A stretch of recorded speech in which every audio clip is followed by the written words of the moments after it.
Tahu nggak sih edisi fenomena listrik statis? Apa sih fenomena listrik statis itu? Kita cari tahu yuk.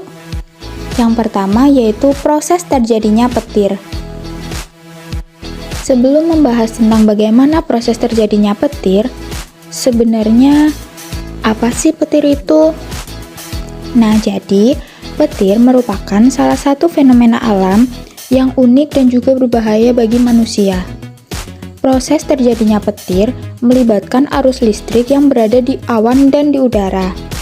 Namun, secara umum, petir dan kilat merupakan kilatan cahaya yang menyambar dan biasanya akan diikuti dengan suara gemuruh yang keras. Petir dan suara gemuruh biasanya datang secara beriringan, namun bisa juga datang dengan waktu yang berbeda. Hal ini disebabkan karena adanya perbedaan kecepatan cahaya dengan kecepatan suara. Kecepatan cahaya ini nyatanya jauh lebih cepat dibandingkan dengan kecepatan suara.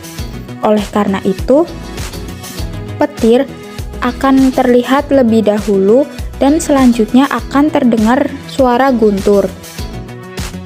Setelah mengetahui apa sih petir itu, nah sekarang kita akan membahas tentang bagaimana sih proses terjadinya petir. Nah, jadi proses terjadinya petir merupakan proses pelepasan listrik yang tidak hanya terjadi dari awan ke bumi, namun juga dapat terjadi dari awan ke awan yang lainnya. Sebuah kilatan petir bisa memiliki suhu mencapai 30.000 derajat Celcius. Karena pemanasan udara yang luar biasa panasnya ini, kemudian akan membuat udara ikut bergerak dan seolah meledak. Nah, hal tersebut ini yang disebut dengan guruh atau guntur.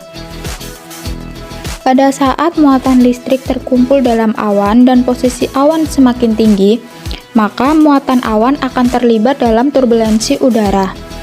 Nah, hal tersebut akan menyebabkan muatan listrik dari awan bergerak secara cepat. Akibat adanya pergerakan ini, maka muatan positif dan muatan negatif kemudian akan memisahkan diri. Muatan positif akan terkumpul pada bagian atas awan dan muatan negatif akan terkumpul di bagian bawah awan. Muatan negatif yang berada pada bagian bawah awan ini memiliki kecenderungan untuk berikatan dengan muatan positif yang berada di bumi. Jika muatan negatif pada dasar awan sudah cukup besar, maka aliran muatan negatif dari awan akan menuju bumi. Pada pertemuan muatan negatif dan muatan positif inilah terjadi petir dan gemuruh.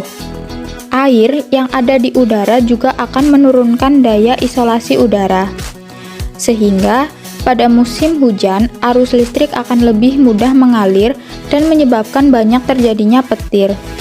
Selain itu, jika akumulasi muatan listrik yang saling tarik-menarik antara awan dan bumi cukup besar, maka daya hantar listriknya melalui udara akan semakin besar. Pada hal ini, muatan negatif dari awan dan akan langsung menyambar pada titik tertinggi dari bumi. Karena titik tertinggi di bumi ini yang mengandung muatan positif yang paling dekat dan besar. Jadi, sekian tentang penjelasan mengenai bagaimana proses terjadinya petir. Contoh kedua fenomena listrik statis yaitu pada prinsip kerja mesin fotokopi. Tahu nggak sih bahwa mesin fotokopi berhubungan dengan listrik statis? Yuk kita bahas bersama. Listrik statis berhubungan dengan prinsip kerja mesin fotokopi. Sebelum kita membahas prinsip kerja mesin fotokopi menggunakan listrik statis, kita harus mengetahui bahwa mesin fotokopi merupakan mesin yang digunakan untuk membuat salinan dokumen asli menjadi dokumen lainnya. Namun saat ini mesin fotokopi sudah mempunyai banyak fitur seperti menyimpan dokumen, scan, send to email, folder, dan lain sebagainya. Komponen yang ada pada mesin fotokopi yaitu diantara lain kertas yang akan difotokopi, sinar reflektor, toner atau tinta bubuk, drum pemutar, dan kertas untuk menampilkan hasil fotokopi. Listrik statis yang mengalir pada mesin fotokopi akan memberikan balik muatan, baik muatan yang bersifat positif maupun muatan bersifat negatif. Dua muatan ini akan saling tarik-menarik. Mesin fotokopi umumnya memanfaatkan muatan positif untuk menciptakan gambar dari bahan-bahan yang hendak disalin. Selanjutnya, bubuk hitam yang bermuatan negatif akan ditaburkan pada gambar agar hasil fotokopi tampak pada permukaan kertas.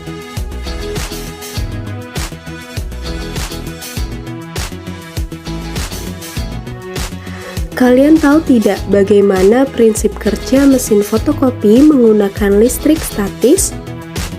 Yuk kita cari tahu bersama. Di dalam printer laser terdapat 4 buah cartridge yang terdiri dari warna hitam, kuning, biru, dan ungu. Printer laser terdiri dari PCR dan OPC.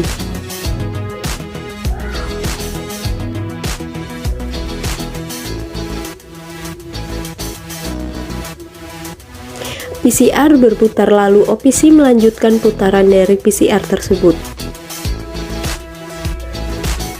Sinar laser memberi sinar negatif terhadap OPC untuk menyiapkan proses gambar.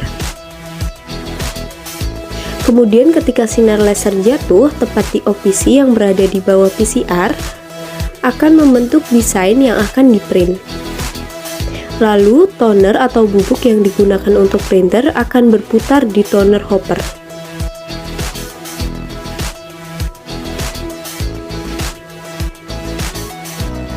Lalu bergerak ke developer roller, komponen demi komponen.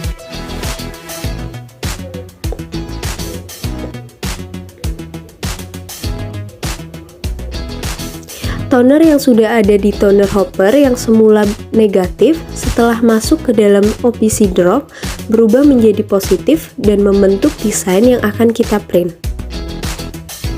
Bubuk toner yang sudah melewati OPC akan ditransfer ke kertas secara langsung, lalu diproses menggunakan 4 buah cartridge, lalu toner akan meleleh dan menyatu ke dalam kertas.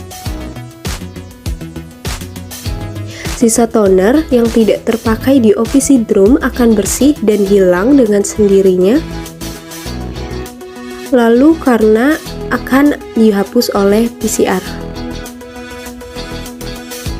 PCR tidak mentransfer ke OPC tetapi akan bergesekan dengan developer roller dan berputar lagi ke toner hopper.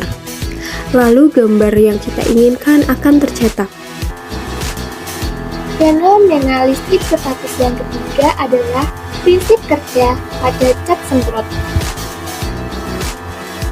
Nah, pernahkah kalian berpikir gimana sih cara kerja cat semprot biar bisa mewarnai berbagai bidang dengan hasil yang rata? Yuk kita cari tahu bareng-bareng. Prinsip listrik statis dalam penggunaan cat semprot yaitu pada saat cat disemprot, butiran halus cat akan memiliki muatan karena bergesekan dengan udara, sedangkan permukaan benda yang akan dicat diberi muatan yang berlawanan dengan muatan butir-butir cat agar butiran cat dapat tertarik ke permukaan benda atau mobil.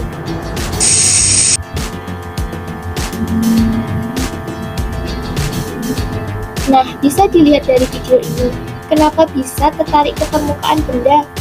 Hal ini karena butiran cat menempel dengan mengikuti medan listrik dari benda yang akan dicat tersebut, yang tadinya memiliki muatan yang berlawanan dengan butiran cat sehingga akan saling tarik-menarik. Akibatnya, butir-butir cat akan mengikuti semua permukaan benda yang mungkin akan dicat. Nah, itu tadi merupakan fenomena listrik statis pada kehidupan sehari-hari. Mungkin sekian, kurang lebihnya mohon maaf, dan terima kasih.